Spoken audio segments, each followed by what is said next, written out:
17-year-old girl who traveled here from Ukraine is still waiting in a detention center tonight down at the border. The teenager crossed the border at San Ysidro with a family friend who is a U.S. citizen. As CBS 8's David Groffertson reports, the U.S. citizen was allowed in, but the girl was taken into custody.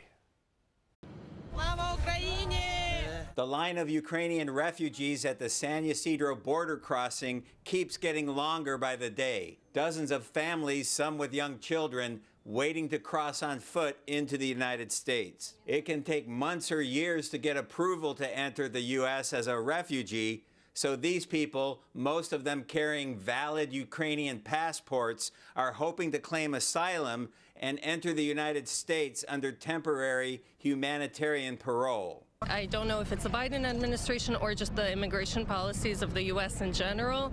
They're just not allowing Ukrainian refugees into the States. Right now, this is the only border that is open for Ukrainian refugees. One of the refugees, 17-year-old Lyza Krasulia, is here with a family friend, Surazhsky, a U.S. citizen with a notarized letter from the teenager's mother granting guardianship. We have from Yelyzaveta's mother, Natalie. She wrote a letter granting me permission to cross the border with her.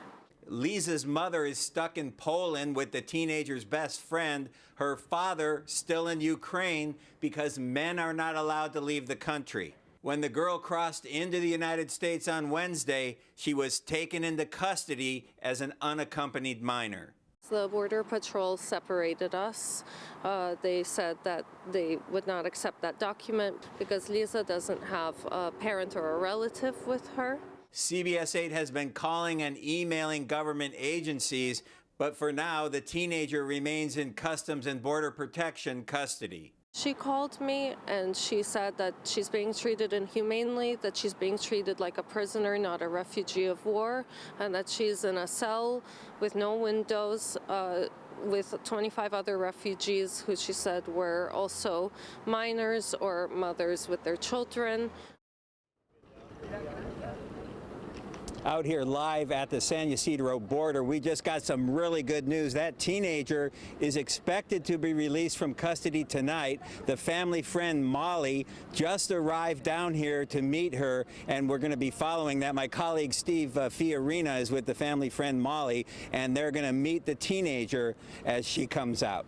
Back to you. David, that is great news, and presumably Lyza will be going with Molly and be taken care of by Molly. Hopefully she gets out in the next few hours.